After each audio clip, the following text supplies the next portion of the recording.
Muchas gracias, ministro, por estar aquí. ¿Se acuerda de esto, no? Perfectamente.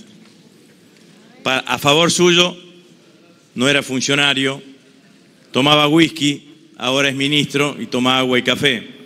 Perdón por la interrupción, pero tendríamos que mostrar el video, porque yo lo que estaba mostrando era el cartoncito que estaban mostrando los kirchneristas y no estaba haciendo una declaración personal. Entonces podríamos mostrar el video y creo que mostraríamos la historia completa. Bueno, cuando era periodista y tomaba whisky, usted decía no volvamos al fondo. En realidad, estábamos debatiendo en ese momento... ¿Las cámaras? En realidad estábamos debatiendo en ese momento el acuerdo con los fondos buitres y usted decía en ese momento que si acordábamos con los fondos buitres no íbamos a tener que volver al Fondo Monetario Internacional. La primera pregunta que le hago es, ministro, ¿qué cambió en usted? Que no consideraba al Fondo Monetario Internacional como una alternativa y que ahora la considera y defiende el acuerdo con el Fondo Monetario Internacional. En marzo de este año, usted recibió a la presidenta del Fondo Monetario Internacional. Tuvo actividades con ella, la invitó a cenar a su casa baldío, podríamos decir, a almorzar a su casa baldío.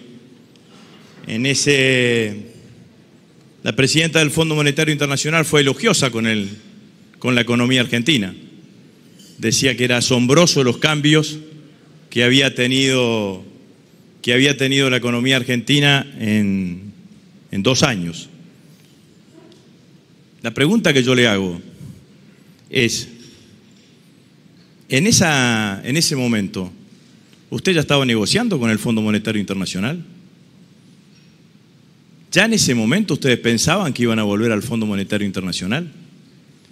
Y si estaban negociando con el Fondo Monetario Internacional, ¿por qué no se lo informaron a los argentinos?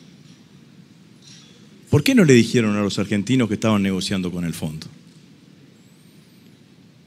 Usted hizo referencia a la sequía y al aumento de la tasa de interés como condiciones fuera de su voluntad como ministro de Economía que modificaron la situación.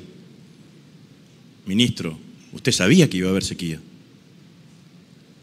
Tenemos un instituto importante, el Servicio Meteorológico Nacional, capacitada, con una funcionaria muy capacitada al frente. Le debe haber informado que debía haber sequía y le deben haber informado que el nivel de la cosecha iba a ser menor que en años anteriores. Usted debe haber seguido, como todos, la campaña de los Estados Unidos. El presidente Trump anunciaba que iba a aumentar la tasa de la Reserva Federal y que ese aumento de la tasa de interés iba a tener impacto en los mercados emergentes. Muchas gracias, diputado Rossi, por la presentación audiovisual. Me llama la atención que justamente lo que se nos cuestione a nosotros sea el decir la verdad o no, ¿no? Viniendo de un ministro, de un gobierno que nos mentía sistemáticamente con las exportaciones, las importaciones, la inflación, la pobreza. Teníamos menos pobres que Alemania. Entonces es llamativo que su argumento venga por el lado de la verdad, porque yo puedo entender que usted piense que nosotros estamos equivocados con nuestro esquema económico. Ahora, si estamos hablando de mentirosos o gente que dice la verdad, creo que todos los que nos están mirando saben quiénes están de un lado y quiénes están del otro. Por eso debo decirle que cuando estuvo la directora gerente del fondo en Buenos Aires en marzo, no estábamos negociando con el fondo. Era la reunión de ministros del G20, grupo que la Argentina preside, no porque sea rotativa la presidencia, sino porque nos han elegido por la valentía que tuvo la Argentina para encarar la corrección de los desbalances y los delirios que nos dejó la administración anterior.